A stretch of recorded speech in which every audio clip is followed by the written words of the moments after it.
Fala galera, beleza? Sejam todos bem-vindos aí ao Fast Trades do dia 23/6/2021. Meu nome é Emerson Alves, prazer estar aqui com vocês. Vamos dar uma olhada, no nosso mercado. O Adriano deixou uma pergunta rapidinha, deixa eu falar sobre ela. Lembrando que hoje tem a aula de portfólio. E lembrando que amanhã eu lanço esse nosso novo quadro aí, em que eu vou responder algumas dúvidas aí da galera, tem já algumas perguntas, vou falar sobre elas amanhã, beleza? E se você quiser deixar sua pergunta, deixa aqui o link está aqui embaixo, você clica no link, escreve lá para mim, tá bom? Dito isso, deixa eu fazer uma consideração breve. O Adriano deixou um comentário perguntando para mim sobre a questão da inflação e o mercado no topo. É o seguinte,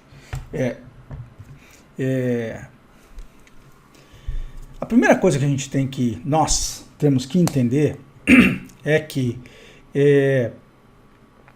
nosso negócio é o gráfico, tá bom? O nosso negócio é o gráfico. Então, a gente gerencia o risco de que forma? Então a gente olha e fala assim, poxa, a inflação está subindo, né? A inflação destrói o valor das empresas. Mas por que destrói o valor das empresas, Emerson? As empresas vão faturar mais. O exemplo mais singelo que eu posso dar é o seguinte. Você é um construtor. Vamos pegar um setor que está todo mundo empolgado. Você é um construtor. Os primeiros construtores que fizeram casas lá atrás a preços baixos, esses caras ganharam dinheiro. Por quê? Porque eles fizeram casas cujo custo de produção era baixo. Então, quando veio a demanda reprimida de casas, por exemplo, aqui no interior de São Paulo, essa pessoa que construiu a casa barata ganhou dinheiro. Por quê? Porque ela foi vendendo as casas por preços que ela contratou mais barato, ou seja, ela contratou quando os preços não estavam tão altos. Como as casas demoram algum tempo para ser construídas, né, a pessoa teve um estoque aí que o cara já tinha contratado de material, etc e tal, contratação de mão de obra, então ele teve um ganho. Então vamos imaginar que essa pessoa que constrói casa, construiu a casa dela por 80 mil, vendeu por 100. Estou dando um exemplo singelo, tá bom, gente? Só para fins de referência. E aí ela vendeu essa casa por 100. Tá bom? Construiu por 80, vendeu por 100. Então ela ganhou 20 mil reais. Foi lá e foi começar a fazer a outra. Os preços já tinham começado a se mexer. Ele viu que não conseguia mais construir a casa por 80. A casa foi para 88. E aí ele passou o preço da casa dele para 108. Tá bom? Na verdade ele passou para 110 porque ele percebeu que a demanda estava subindo e dava para ganhar uns 2 contos a mais. Foi lá e subiu para 110. Aí ele foi lá e vendeu a casa por 110. Né? Foi construir a terceira casa. Quando ele foi construir a terceira casa, ele vendeu a casa por 110, foi fazer o orçamento para fazer a terceira casa, tomou um susto. A casa vale 105. Para construir custa 105. Ele começou a se achar um otário. Por quê? Porque ele acabou de vender uma casa por 110 e estava se achando brilhante. Agora ele só constrói a casa por 105. Mas construir a casa por 105 para ganhar 5, a margem dele foi destruída. A margem dele era de 20%. Agora, como é que ele faz? Vai ter que passar para 120. Aí ele passa a construir a casa por 120. Já começa a ouvir reclamação. A gente fala, pô, 120 não dá, não tenho dinheiro, você cobrava 100, como é que tá, tal, não sei o quê. Ele faz mais uma, né? A 105, ele começa a fazer faz a casa 105, tenta vender a 120, finalmente consegue vender a 120, recebe o dinheiro. Ele vai lá e fala, agora vou fazer mais uma casa. Vai fazer a casa, susto. Está 115. O poder de compra dele, nessas 5 casas que ele fez, foi sendo destruído toda vez que ele vendia a casa. Ele não ganhou o dinheiro. Porque o dinheiro você ganha dinheiro com a estabilidade do preço. Eu construo uma casa por 100, vendo a 110. Quer dizer, eu construo uma casa por 80, vendo a 100. Construo a segunda a 80, vendo a 100. Construo a terceira a 80, vendo a 100. A quarta deu uma esticadinha no preço, eu fiz uma besteira, teve um erro. Construí por 86, vendi por 100. Porque eu não consigo repassar o preço, vou ter que tomar prejuízo, e isso vai ficando equilibrado. E eu vou ganhando dinheiro, eu sou um empresário de sucesso. A cada 5 casas que eu faço, eu construo outra casa. Eu lucro uma casa a cada 5 que eu faço. Eu tenho um negócio com uma boa margem, eu ganho dinheiro. A inflação destrói isso. E o que é o problema da inflação? As pessoas só percebem isso quando estoura. Assim, ou seja, o cara da nossa história só vai descobrir que ele dançou mesmo quando ele vender a casa por 125 e ver que agora ele custa 130 para construir. Aí ele desiste. Ou o pior, ele constrói por 120, tenta vender por 150 e não encontra comprador.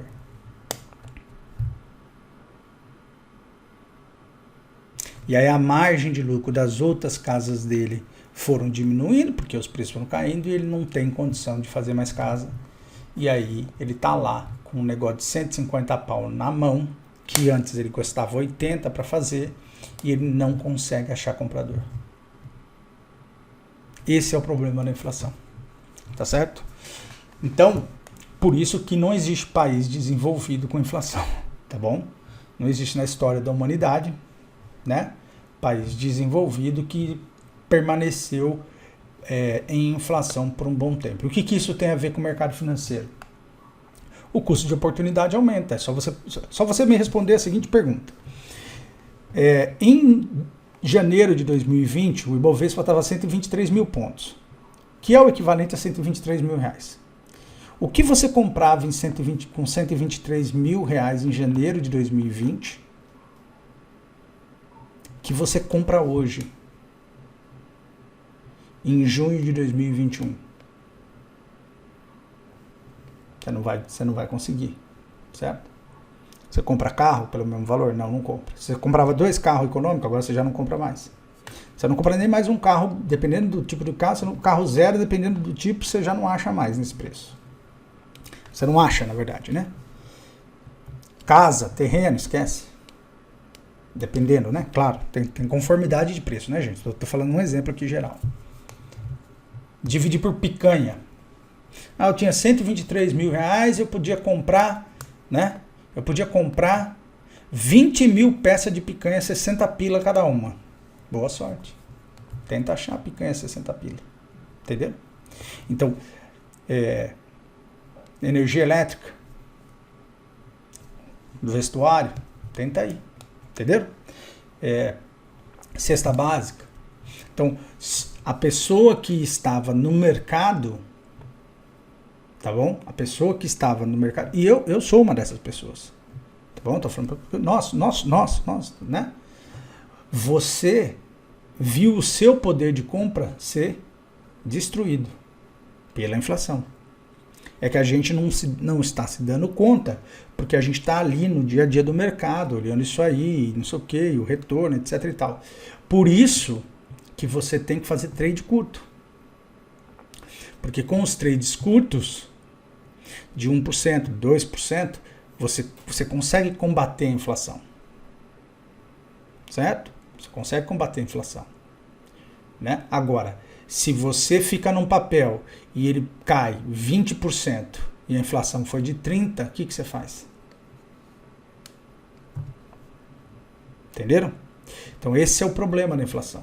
A inflação aumenta o seu custo de oportunidade. Para você fazer um trade, você não pode mais considerar um retorno de... Vou dar um exemplo. Vou usar o CDI... Não é o correto, porque o CDI é uma taxa de renda fixa, mas vamos dar um exemplo. Eu vou usar o CDI como um mínimo de retorno que eu quero. O CDI hoje está em 4,25, que ele reflete a Selic. Mas o IPCA está 8. Então já não resolve o seu problema, certo? Então você tem que ir pelo menos para o IPCA. Você tem que ganhar 8% ao ano para bater o IPCA. Né? Se for para bater o IGPM, que é o que pega a gente, né? Que é o que pega a grande maioria da população, se for para pegar o IGPM, 23,20 de 2020 e agora estamos batendo nos 39, né? 38.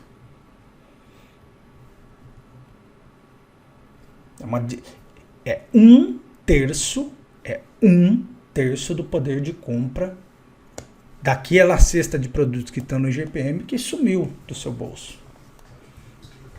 Então, isso em algum momento, gente, tem que chegar na economia real, porque isso é o pobre ficando mais pobre.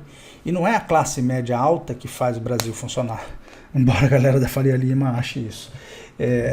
Porque rico consome, o poder de consumo do rico é estável no tempo. Né? Por que é estável? Ele não compra mais do que ele já comprava. Tá certo? Do ponto de vista do consumo. Ele não compra mais do que ele já comprava. Ele investe, ele faz outras coisas, mas do ponto de vista do consumo, porque o que gera... Veja, qual é a maior economia do mundo? Estados Unidos. Por quê? Consumo.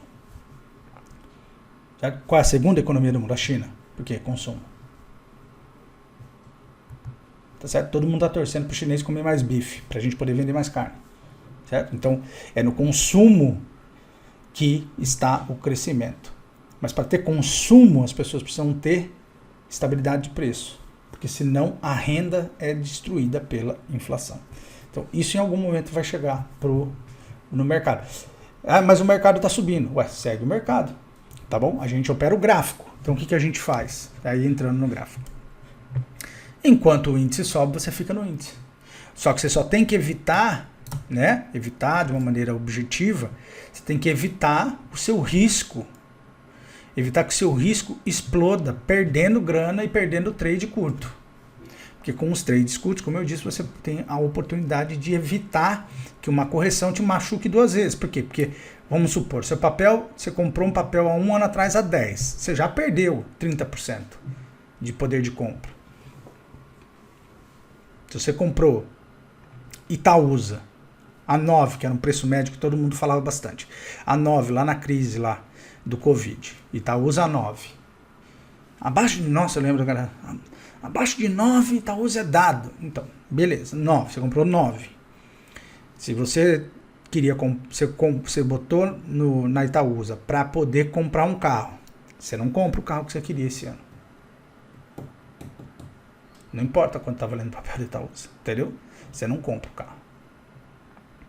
E se a Itaúsa cair, você perde mais ainda. Porque daí tem a perda do poder de compra causada pela inflação e você ainda tem a perda do valor nominal do seu ativo que está caindo na bolsa porque ninguém quer comprar. Esse é um exemplo, né? Não estou dizendo que é isso que está acontecendo com o Itaúsa. Então por isso que os trades curtos, o gerenciamento de risco fica ainda mais importante, né? Imagina alguém que estava incógnito a R$9.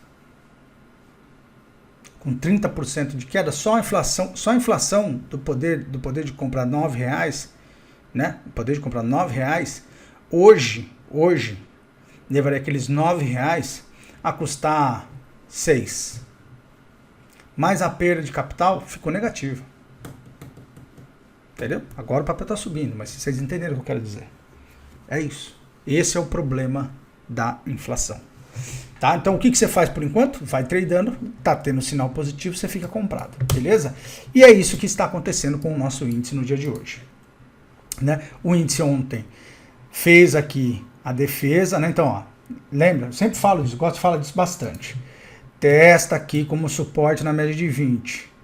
Né? Falha, tende a defender logo no dia seguinte. De algum, né? Toda regra tem exceção, mas de regra é isso que acontece. E aí depois, o que acontece? A gente tem o teste, né? Tem sempre, né? E ontem, foi um dia que tinha expectativa sobre o Powell falando no Congresso americano, etc. e tal. Então, né, tem sempre a justificativa para o mercado ir lá tentar fazer um teste aqui da mínima anterior. Mas depois que fez o teste dessa mínima anterior aqui, ó, o índice subiu, fechou levemente negativo, 140 pontos negativo, mas é um candle de defesa importante. Então agora, para o restante da semana, é ficar de olho nesse rompimento aqui dessa região aqui, ó, do 129. Ó. Havendo o rompimento dessa região do 129, ele vai subir para buscar a região do topo, né? Que eu acho que é o processo normal, a busca dessa região do topo aqui, beleza? Tá bom? Então essa é a estratégia do índice. O candle seu de referência, tá? Você pode até fazer uma juntada aqui, ó. Você pode pegar a máxima do candle anterior, a mínima desse candle aqui, né? E aqui passa a ser então a sua região aqui de decisão de trade. Acima dessa região você compra, abaixo dessa região você vende. Pronto. Acabou. Beleza? Então é isso para o índice. Vamos ver o dólar. Dólar para baixo. É isso, ó. Eu falei, galera, ó, o dólar tá lateralzão. Não tem compra, né? E tem que ter stop. Né? Se rompe, beleza. Se não rompe, vai pro chão, vai testar o fundo. E está testando o quê? Essa região aqui, ó. Tá certo? Tem uma força gravitacional querendo ir lá no 4890. Se tem uma força gravitacional no 4890, que é o suporte, ele vai lá, gente. Né? Pode ser que defenda? Pode, mas aí o que acontece? É o que eu disse para um amigo nosso aqui. Eu falei, ó, não importa muito o que as táticas do day trade, né? O que importa é a tendência geral do ativo. Qual é a tendência geral do dólar neste momento? Queda. Então como é que você vai operar? Vendido. É isso. Qual a tendência geral do ativo? Queda. Como é que você vai operar? Vendido. Né? Basta a gente olhar aqui. Exceções de candles azuis aqui que começam a puxar médio, só tem 2. Então, opera vendido. Né? Claro que estamos olhando aqui, a distância começa a ficar curta, já caiu bastante, já não é um trade de venda muito forte, né? Tem que ter ciência disso, né? O trade de venda era aqui, né? Agora, aqui você vai gerenciando com cuidado, mas não tem, na minha opinião, não tem oportunidade de compra, tá bom? Até ele voltar aqui, ó, romper essa região aqui do 50,55. Aí sim, rompeu, deve subir. Enquanto isso não acontecer, gente, não fica brigando com o mercado não, tá bom? Day One Foot, ó, continua em tendência de alta. Deu uma descansadinha ontem, mas está indo lá buscar o 7537, né? Porque a inflação continua sendo o nosso problemão, beleza? Aí aqui vamos olhar o nosso Trading View. Estamos aqui abrindo aqui com 10 Year, deixa eu só dar um zoom aqui. 10 Year Yield, ó. Teve alta, acaba fechando negativo, né? Tá bem difícil o jogo no 10 Year Yield, né? Ele não tem conseguido subir. Então vamos acompanhar né, os movimentos aí do yield. E isso tem refletido na bolsa americana. A Nasdaq ontem subiu, o SP500 também, então vamos acompanhar. TLT bateu na média de 9, fez a defesa, está subindo, indo muito bem o TLT. Quem tá no trade pode estar ganhando um troco. E Bitcoin fez um teste no fundo de novo. De novo a gente volta a trazer o candle para cá para analisar esse rompimento aqui dessa região, né? Tá vendo? De novo né? Chegou a bater aqui, ó, 28 mil reais, 28 mil dólares o Bitcoin, um derretimento, né, de posição da galera, né, no ativo, né? Sei que o tema Bitcoin é um tema emocional, mas para mim é um ativo como qualquer outro. Tem que dar dinheiro, né? Você tem que operar com gestão de risco. É isso que importa. Ethereum também fazendo o teste do fundo aqui. Vamos acompanhar. Ethereum fazendo aqui um primeiro sinalzinho de fundo. O Ethereum tinha que normalizar um pouco mais, né? Para a gente poder ver os testes, né? Porque minha leitura é sempre, eu olho aqui, a galera gosta de falar de compra aqui, né? Eu gosto sempre de falar de compra aqui. Então, vamos acompanhar. Tem essa região aqui, ó. Esse ponto aqui, ó, dos 15,58 aqui, ó, 1558, essa região aqui, que me parece que pode ser a região de teste último, né? Os candles de defesa, ó, são muito pequenos. Aí eles são de repente batidos por candles grandes, barras elefantes aqui, né, para baixo. Então, por enquanto, nada, mas vamos olhar, vamos olhando. E o SP500 rompeu, indo buscar o topo, segundo teste aqui do topo. Vamos acompanhar, deve ir lá durante a semana, né? No dia de hoje, durante a semana, deve ir lá buscar o topo anterior, tá bom? E Nasdaq também, rompimento forte, né? Segue na média de 9, tá vendo? Ó? Não perde a média de 9, tá seguindo na média de 9, em tendência de alta Nasdaq, indo bater nos 14.309, com certeza, tá joia? Já tá ali, né? Já já tocou ali no 14.309. Espero que vocês tenham feito um bom trade aí nessa. Euro-USD, defesa do euro defendeu, né? Defendendo aqui depois dessa batida forte para o fundo, deve ir buscar a média de 9 potencialmente, para depois fazer o teste do fundo, que era um pouco daquilo que a gente tinha desenhado com esse quadrado aqui nosso aqui dessa região, né? Eu acho ainda que é possível que ele venha aqui testar o fundo do 1,17. Mas, por enquanto, vamos ficar em silêncio. Só aguardar, né? Petróleo, de novo ali, né? Hoje ontem um candle mais relax, mas, né, por enquanto nada a fazer, teste do topo. Vamos acompanhar. E o minério de ferro, que depois de um candle de defesa forte aqui, né? Fechou levemente positivo, né? Mas agora tá para fazer a abertura aqui, fazendo aqui a abertura um pouquinho abaixo da média de 9, enfim. Tá errático, né? Assim, no sentido que o preço não tem se movimentado muito nos últimos tempos, sobe, devolve, né? Com candles fortes de reversão. E o ouro também seguindo para baixo, então por enquanto, nada a fazer no ouro. Aqui é o nosso dólar, nada a dizer. Então foi isso. Esse foi o Fast Trades de hoje, né? Espero que vocês tenham gostado. Lembrando que hoje tem a aula, tá bom? Para vocês. E amanhã eu vou fazer a leitura do primeiro pedido de carteira. Tem outras dúvidas também que são rapidinhas que a galera mandou. Vou tentar botar tudo no mesmo liquidificador, bater tudo, ver o que sai, tá bom? Um abraço para todos vocês, sempre muito legal esse nosso papo matinal. Um abraço para todos, gerenciem seus riscos e é isso. Fui, tchau, tchau.